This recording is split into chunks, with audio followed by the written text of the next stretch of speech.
Assalamualaikum warahmatullahi wabarakatuh. Shalom, Om Swastiastu, Namo Buddhaya, Salam Kebajikan. Halo semuanya, kembali lagi dengan saya Airlangga Rizky Putra, mahasiswa program studi Pendidikan Sosiologi Angkatan 2023, Fakultas Ilmu Sosial dan Hukum, Universitas Negeri Jakarta. Di sini adalah tempat kita ngobrol santai, tapi tetap kritis mengenai soal dunia pendidikan, khususnya di Indonesia.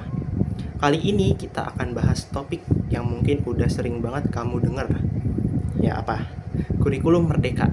Banyak yang bilang ini adalah terobosan besar dunia pendidikan. Tapi nggak sedikit juga yang merasa sistem ini malah membuat kita semakin bingung. Jadi pertanyaannya, apakah kurikulum Merdeka ini masih relevan buat kondisi pendidikan kita yang sekarang atau justru sudah waktunya untuk direvisi? Yuk kita bahas bareng-bareng, pelan-pelan tapi tuntas. Nah, sekarang kita mungkin akan sedikit flashback ya ke tahun-tahun sebelumnya, yaitu pada tahun 2022, di mana kurikulum Merdeka ini mulai diberlakukan pada saat itu. Kurikulum Merdeka ini mulai diperkenalkan sekitar pada masa-masa pasca pandemi. Pada waktu itu dunia pendidikan kita lagi shock banget. Banyak siswa yang ketinggalan belajar, guru yang kewalahan, dan juga sistem pendidikan kita yang serba kaku pada saat itu sehingga terasa tidak relevan lagi pada saat itu. Nah, kurikulum Merdeka ini hadir dengan semangat baru. Dengan slogan Merdeka Belajar Guru, Merdeka Mengajar, Siswa Merdeka Belajar. Intinya, kurikulum ini ingin memberi sebuah kebebasan dan fleksibilitas. Guru boleh berinovasi, murid diajak lebih aktif, dan pembelajaran dibuat lebih menjadi meaningful. Bukan cuma hanya sekedar hafalan belaka saja. Konsepnya keren banget sih di atas kertas, tapi seperti biasa teori dari praktik sering kali nggak sejalan. Nah, di lapangan ceritanya mulai beragam. Ada guru yang bilang, wah, kurikulum Merdeka bikin saya lebih bebas ngatur kelas, bisa menyesuaikan sesuai karakter siswa.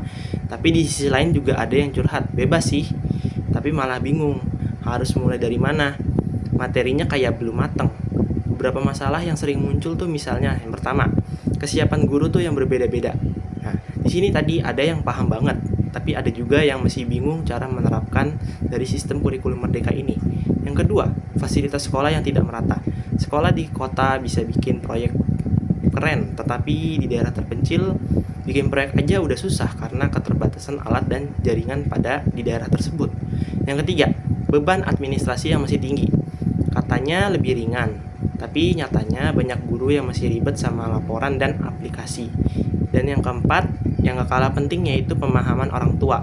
Banyak orang tua yang masih mikir sekolah bagus itu yang nilainya tinggi, yang standar kelulusannya itu yang tinggi, yang punya sekolah favorit lah. Padahal fokus kurikulum ini bukan cuma soal angka saja.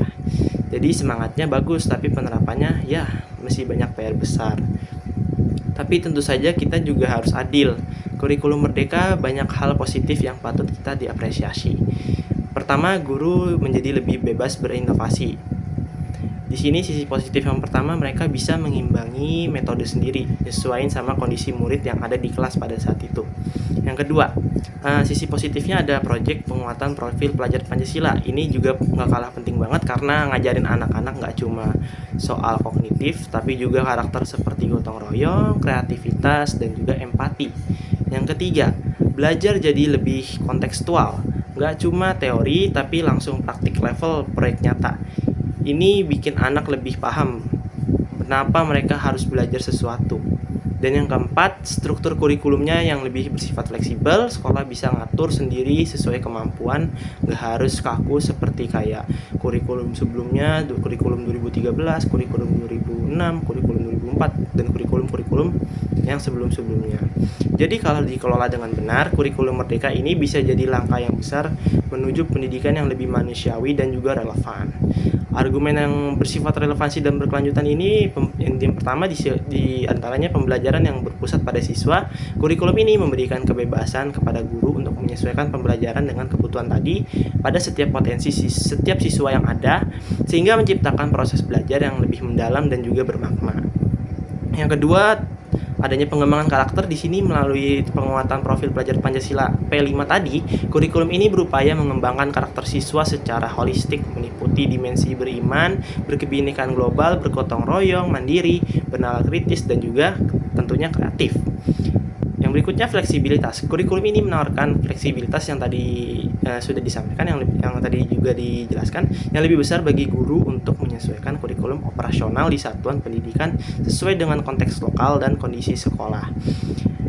Yang terakhir ada materi esensial. Dengan memfokuskan pada materi yang esensial, kurikulum ini dirancang untuk mengatasi learning loss atau pendidikan yang kurang atau yang hilang, dan mengurangi beban belajar yang berlebihan bagi siswa dan guru. Lalu selain ada sisi positif tadi, tentu tidak mungkin tanpa adanya tantangan dan kritik yang selama ini kurikulum merdeka yang sudah diberlakukan hingga saat ini. Nah, tapi di sisi lain juga kita nggak menutup mata tadi kan bahwa banyak hal yang perlu dibenahi. Yang pertama, tantangan dan kritiknya ini kita bisa melihat dari ketimpangan antar sekolah. Sekolah di kota besar punya akses teknologi dan pelatihan, sementara di pelosok guru bahkan masih berjuang dengan sinyal internet saja. Kedua, pelatihan guru masih terbatas. Kadang pelatihannya cuma sekali, terus selesai begitu saja. Padahal guru butuh pendampingan terus-menerus untuk bisa benar-benar paham konsep merdeka belajar ini. Ketiga, evaluasi belajar masih belum jelas. Bagaimana cara guru menilai hasil proyek? Apakah semua siswa dinilai dengan standar yang sama? Ini masih jadi tanda tanya di banyak sekolah. Dan yang terakhir atau yang keempat, ada kekhawatiran bahwa kebebasan dalam kurikulum merdeka bisa disalahpahami. Beberapa guru bilang murid jadi terlalu santai, motivasi belajar turun karena merasa semua menjadi bebas. Di sini ada argumen perlunya revisi, di mana yang pertama kita harus memerhatikan kesiapan guru dan infrastruktur tadi.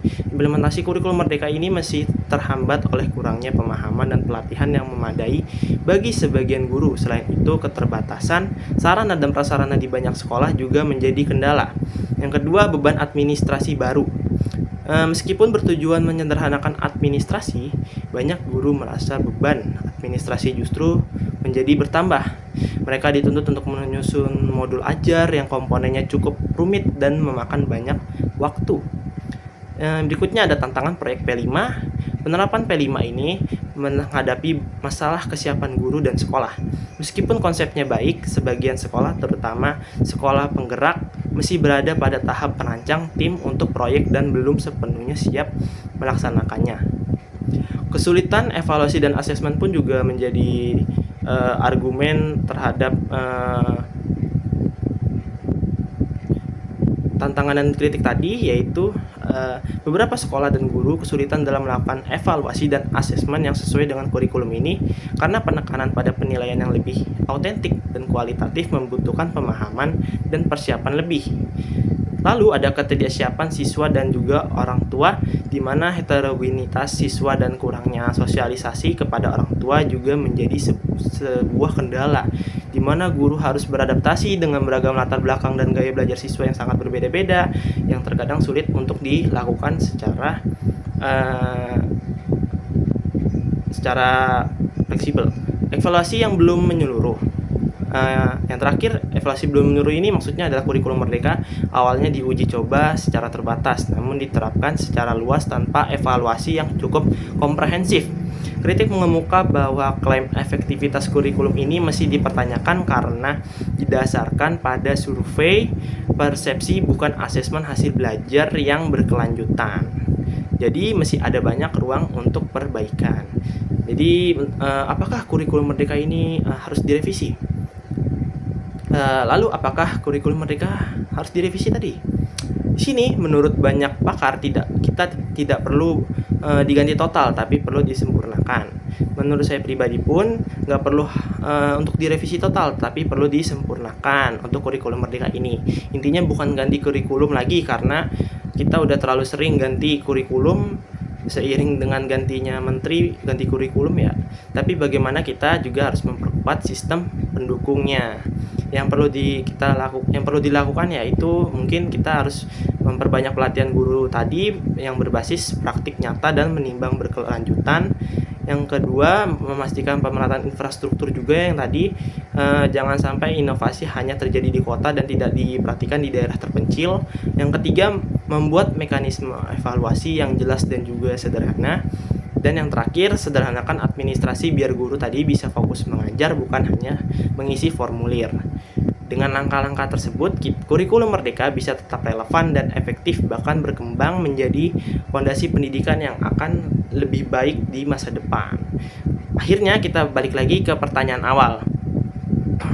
Apakah kurikulum Merdeka masih relevan atau harus direvisi? Jawaban sejujur-jujurnya, relevan, tapi masih belum sempurna. Kurikulum pada akhirnya hanyalah menjadi sebuah alat yang penting bagi orang-orang yang menjalankannya, yaitu guru, murid, dan lingkungan belajar itu sendiri. Karena Merdeka Belajar sejatinya bukan cuma soal kurikulum, tapi soal cara berpikir kita tentang pendidikan. Apakah kita mau menilai anak dari nilai ujian itu, atau mulai melihat bagaimana mereka tumbuh, berpikir, dan juga menjadi karakter yang mandiri dan juga kreatif. Nah, sekarang giliran kalian. Menurut kalian, kurikulum Merdeka ini sudah tepat atau memang perlu direvisi? Tulis pendapat kamu di kolom komentar ya.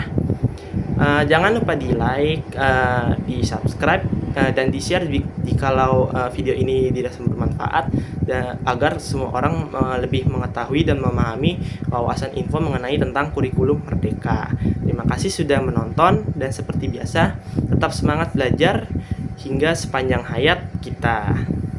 Wassalamualaikum warahmatullahi wabarakatuh.